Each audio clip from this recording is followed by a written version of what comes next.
Hello everyone, this is my first video under natural light, clean shaven to the skin for the first time in 4 years, so drink it up, soak it all in. I wanted to do natural light and here you go, you can't get more natural than this. And yeah, clean shaven to the skin. First time in 4 years has been coming. I've been eager to do it. It used to be something I used to do all the time when I was at college, when my hair looked its very best, just after I left school. When I was at college, my hair looked its very best. I used to kind of wash it in the morning and stuff. I used to kind of clean shave to the skin every evening, and I used to maintain that, and it used to be something so natural for me, and I'm sort of trying to get that look back again. Try my best I can anyway. Like I said, the key thing is to feel good about yourself. You know, I just can't believe it's happened. I can't believe I've finally come to that point now where, yeah, I've finally come to that point where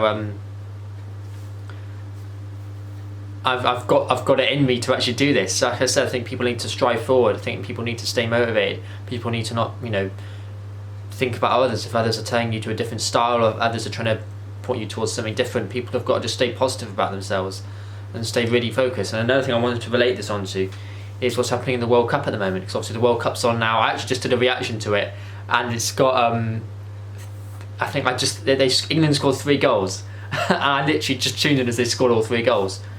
I think after they scored the first one, I did a reaction to the other 2. But yeah, the World Cup's going on. I wanted to sort of link this into the World Cup about staying positive and staying determined, because obviously with Qatar and stuff, I think that there was some, you know, there's been a lot of controversy about them hosting it because obviously the human rights issues and stuff. I think this is a key thing. I think this is a key thing in life. Like I said, it kind of, you know, you've got to give Qatar the respect they need. I think there was an issue with them, the opening ceremony not being shown or something. But like I said, my view on it is, you know, it isn't ideal. But like I said, some things in life you can't do anything about. I think some things in life you've just got to push forward and do the best you can do. I suppose the players in England, that they're going to have to do the best they can do for England, for our country, and they're going to have to try and get as far as possible. And I'd be supporting them. I think that's the key thing. People have to try to do their very best. People have got to try to be focused, push forward, be happy with the position they're in.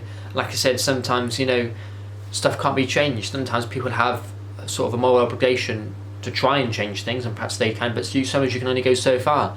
So I think you've got to respect what Qatar are doing, respect their needs, even though I think they've got human rights issues, like women can't drive or something, or they have certain things about different sexualities or something, against some whatever, but and also they've got like foreign workers and stuff aren't being treated very well. But like I said, sometimes you just got to push past it. Like I said, sometimes, you know, be grateful we're living in England at the moment, and be grateful how good your life is. Like I said, you can look at the places like Qatar and realise, sort of have perspective, and realise how your life could be, how life is for other people in different parts of the world, and realise how lucky you are to be living in England, where we've got a lot of freedom. We care a lot about discrimination, although some more than others, i.e. speciesism. Let's not talk about that. I don't really want to go into that now. But I think it's key to stay focused, stand your ground, be happy with the way you're living, be happy with the way you look, and do look at other countries, do look at what's happening in Qatar and stuff. And like I said, you've got to give them the respect they deserve. You've got to give them the respect of hosting the World Cup. There was some issues about the opening ceremony wasn't properly shown on the BBC, but apparently it was. There was just some confusion there. Like I said, when I tuned in, I just wanted to see the goals. Like I said, focus on the football. Don't focus on other issues at hand, because they're irrelevant in a sense. In a way, they're irrelevant. You just got to sort of push for the best you can do, and be yourself in that. But I think it's key to. I think it's key to push forward in a sense. Be happy, strive forward. Don't look at you know, what other people are doing. Even the rules of other countries. Like I said, if you're living there, perhaps you've got a bit of a higher consensus to perhaps say something, or perhaps you're kind of in the zone a little bit. Perhaps you've got more of a right to perhaps voice your issues. But at the end of the day, we're not living here. Women can drive in this country. You know, we care a lot about LGBTQ and Black Lives Matter in England.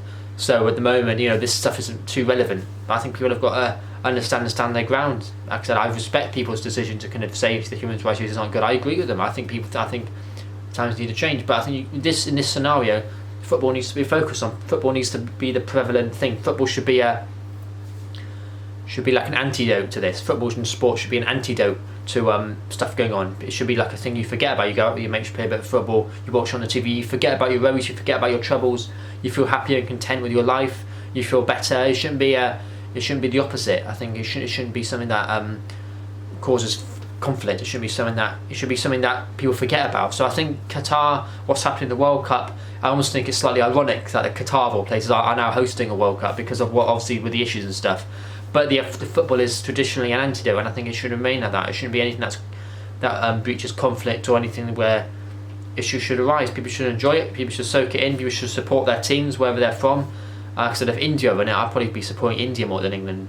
I mean, I'm technically part Welsh because my grandma was born in Wales, but I think I'm still going to support England. If it was England-Wales, I want England to win because I don't live in Wales. And the affiliation with my grandma being born there is so distant for me. No offence to IP. I'm just saying, I'm sort of distanced to Wales and that. But if it was Wales in itself and England were out, yeah, of course I want Wales to win. But I have to say England. I was born in England. I live in England. I look English. I mean, I suppose I look Brazilian and Spanish or whatever. Mexican maybe. Not Mexican have darker skin. I think Brazilian probably have darker skin. I probably think I look most Spanish because of my paler skin. I don't think whatever. But yeah, I think it's interesting. People just got to stand their ground, be happy, be positive, be motivated, and not let others get the better of you. And if there's issues at hand, let others deal with it, and you can move forward. And like I said, let football be the antidote, not the opposite. Don't let it be what starts a conflict. Let it be what causes people to forget, and hopefully things will change one day, and we all know it will. Change is inevitable because no injustice can last forever. That's the best way forward. It's the best mindset to have.